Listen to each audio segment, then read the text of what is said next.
Good morning students.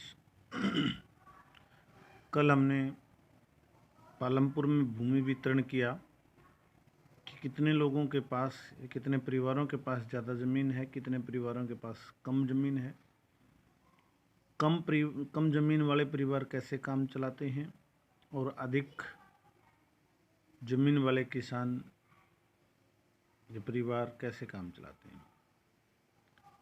कृषि की बात इस पूरे लेसन में हमने की क्योंकि हम गांव का एक मॉडल पेश कर रहे थे और गांव में जो है मुख्य व्यवसाय कृषि ही होता है। आज हम कृषि के अलावा पालमपुर गांव में लोग और कौन कौन से कार्य करते हैं, या ये कह सकते हो कि एक गांव में कृषि के अलावा और कौन से कार्य होते हैं जो तो यहाँ लिखा 25% लोग कृषि के अलावा कुछ अन्य कार्य भी करते हैं, यानी कि 75% लोग कृषि पर ही डिपेंड होते हैं, कृषि करते हैं या मजदूरी करते हैं खेतों में। लेकिन 25% लोग कुछ दूसरे काम भी करते हैं, डेयरी जैसे कि कुछ परिवारों के पास अधिक भैंसें हैं, एक एक दो दो भैंस तो गांव में सभी रखते हैं जो अपने ज़रूरत के मुताबिक। लेकिन कुछ परिवारों के पास ज़्यादा भैंसें भी हैं तो आसपास के एरिया में, आसपास के कस्बे में या बड़े गांव में दूध बेचने का काम करते हैं। हालांकि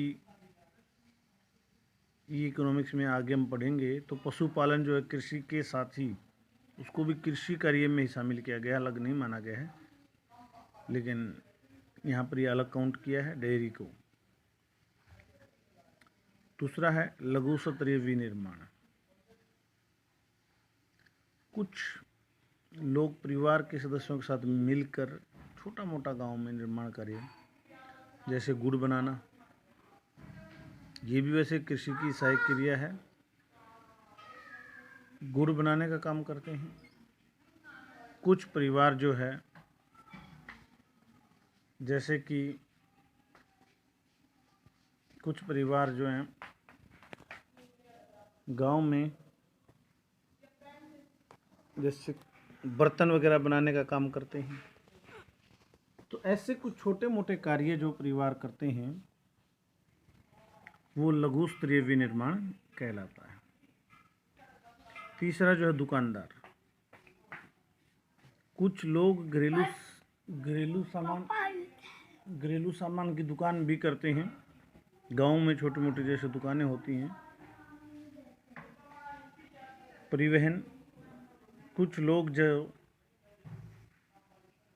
रिक्शा, तांगा गांव में, ये हालांकि पुरानी चीज़ें हो गई हैं, आजकल तो जीप, 3 व्हीलर, ट्रक, ये चीज़ें भी रखते हैं और वो चलाते हैं। यानी कि 4 कृषि के अलावा जो मुख्य कार्य गांव में होते हैं, डेयरी यानी पशुपालन, छोटे मोटे काम जो परिवार की सहायता से कुछ निर्माण किया जा सके, दुकानदारी कुछ लोग करते हैं,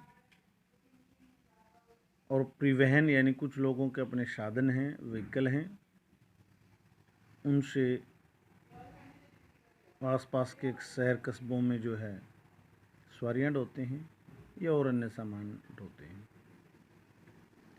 हालांकि कुछ लोग आज के टाइम में नौकरी भी करते हैं, पहले नौकरी का इतना नहीं था इसलिए इन्होंने शायद शामिल नहीं किया इसमें, लेकिन आज बहुत लोग नौकरी भी करते हैं। तो ये लेसन यहाँ समाप्त होता है। सारांश में हम कह सकते हैं वही कि एक पालमपुर कोई गांव नहीं बल्कि भारत के गांव की तस्वीर है।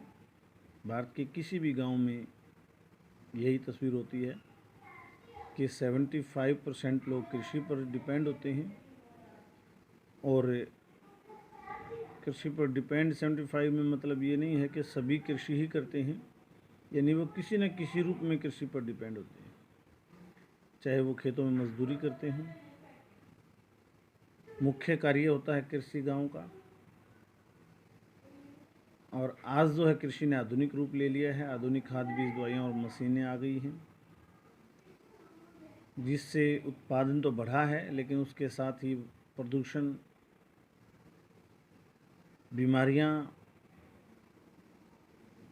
और भूजल स्तर नीचे जाना, ऐसी समस्याएं बढ़ गई हैं। तो आज ये लेसन समाप्त होता है पालमपुर गांव की कहानी। धन्यवाद।